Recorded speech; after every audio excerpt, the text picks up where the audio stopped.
Asia Pop 40, Asia's own chart. What's up, fam? I'm Joey. You know. And today, we're speaking with someone, perhaps for the third time in the last 2 or 3 years. The first time we got to speak with him was in Hong Kong at one of his shows then. And then, of course, the pandemic has kept us apart. But in the meantime, we're still listening to our favorite smash hits from him. Songs like I Like Me Better, I'm So Tired, and my personal favorite, Paris in the Rain. Today, we have Lauv once again. Woo! What's up, man? How are you? I'm great. How are you? I am very well. I'm so glad that we can do this all over again, and I'm so glad that you got new music out. But first off, congrats on the new album, another beautiful body of work, and a double congrats on your birthday just a couple of days ago. Did you mean to put these two together? No, it kind of landed that way, but I loved it. I was like, this is perfect. When I heard that that's the date that we wanted to go for the album, I was like, this is perfect. So did you have some sort of a double celebration for the album and your birthday? Yeah, lots of cakes. Too many cakes. Yeah, way too much. Lots of happy birthdays. I did a couple of signings on my actual birthday. It was really cute.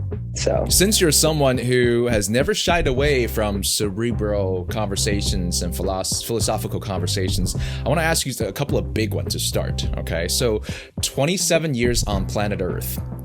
What's the one thing that you like the most about planet Earth or being here? And what's the one thing that you like the least about it? So what I like the most is just vulnerable connection with people. So like, yeah, feeling true emotional connection with another human is really my favorite feeling on planet Earth. It's just so, I don't know, it feels like connecting to the higher source. So I love that. My least favorite thing is probably, I guess just how much pain and suffering there also is on the planet, you know, obviously. I guess you can't have good without bad, but without getting too far into it. No, you're right. You can't, the two things you just mentioned, you can't really have one without the other. It's the pain and suffering that makes us connect in a sense, right? Yeah. And yeah, I think that's why we love you. And not just your music, but the way you conduct yourself. You really let your fans into your life. I do wonder though, why is this album, it seems to be talking a lot about, you know, your life, it's a lot more, even more intimate than the previous bodies of work, but there is a lot of, you know, falling in love involved. Why is it called All for Nothing for the first part of the title? Yeah, I mean, it's called All for Nothing because, I mean, really like the big theme that I was experiencing in my life was sort of like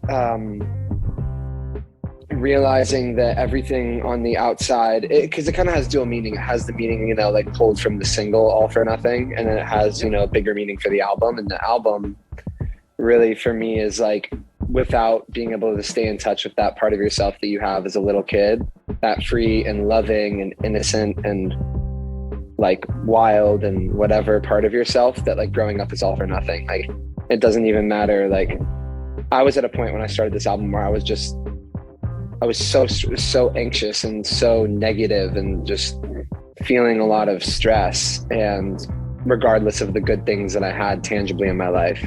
And I was like, without feeling okay on the inside, none of this stuff really matters until I feel better.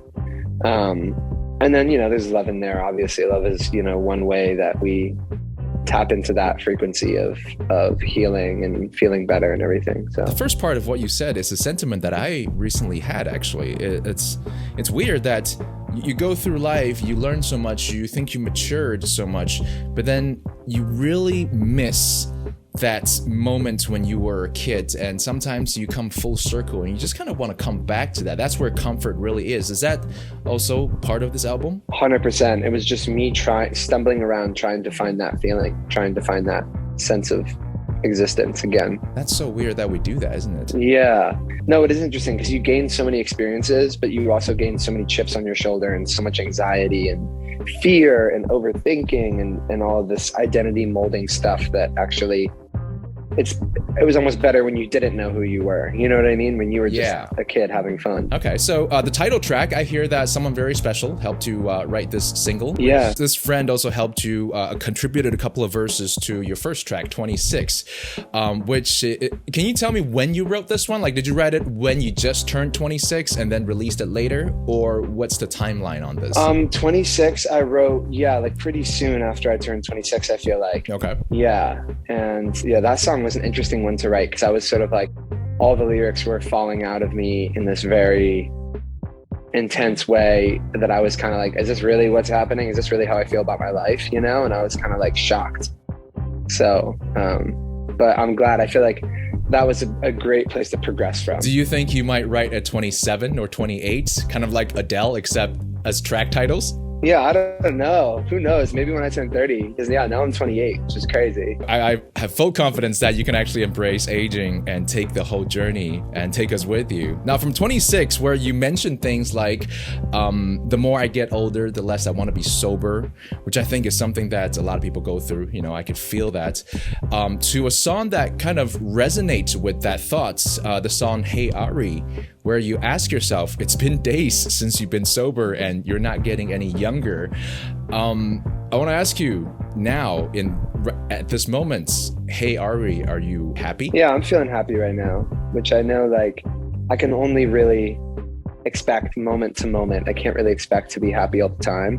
Yeah. But I am happy in this moment, so I'm thankful for that. I hear you're spending a lot of time with family too, right? So you're reconnecting with them. Yeah, I mean, well, family, friends, just my dogs, a lot of meditation. Billy, what's up with Billy? Yeah, Billy and Harry.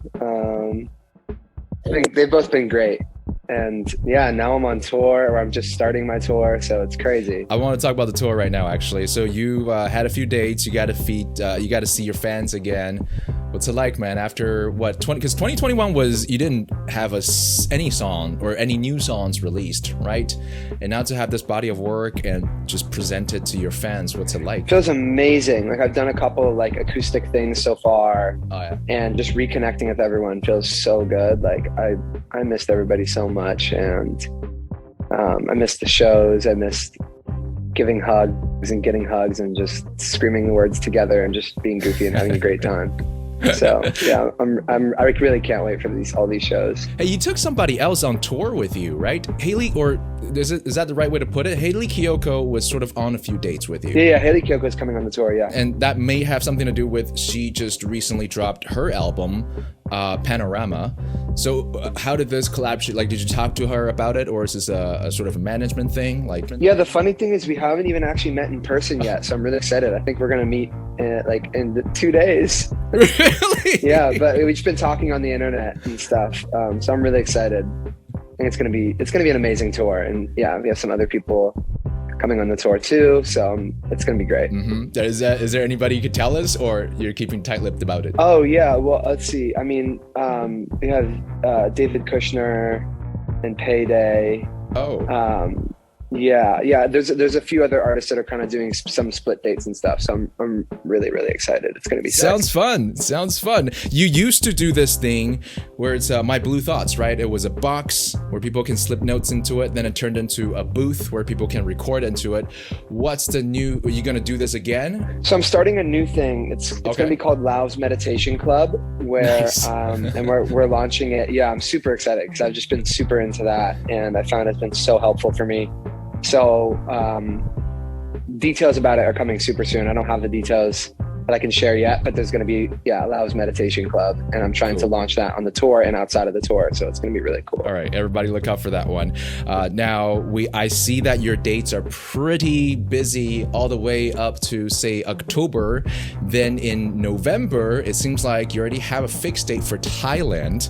Are you going to do a whole Asia leg? Have you heard anything from management, and what are your personal plans? We're definitely working on way more Asia dates for sure. So anything that's announced is up right now, but yeah, it's definitely working on way more, and I can't wait. It's going to be so fun. I just feel like I'm so excited for the tour that I'm doing right now, but I feel like it feels wrong that I don't have every single place yet. So that's working really hard on that to secure all of it. Yeah, we love for you to come to Taiwan. I can't tell you how many weddings I've been to in the last 2 to 3 years where they played Paris in the Rain as the bride and groom comes walking in. Isn't that amazing? How does that make you feel that people are using your music as their wedding songs? That's so cute. I mean, that's amazing because I actually wrote that song like reminiscing on a relationship that passed. Yeah. So it's amazing that people are like at weddings getting married to it and it's like working out. That's so beautiful. Yeah. They're fixing the hurt that you had while writing that song by having their bond in marriage. I think that is beautiful. That's a full circle thing. Yeah, I'm just that's when anytime people use my music, that's like for something like that, like that's just gorgeous. Yeah. Congrats to all the lovely people.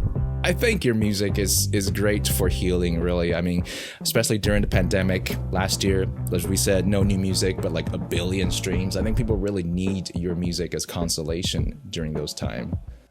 All right, the feels. If you got the feels from that, please make sure that you wait patiently for hopefully the whole Asian leg of the tour, maybe coming to Taiwan. Yes. And look out for Lauv's meditation club, which is another cool thing that I can't wait to get involved in. It's gonna be sweet. All right, thank you so much for joining us here today. Thank you so much for having me. And everybody else, go listen to every single from All for Nothing. Have a good day. Woo. Asia Pop 40.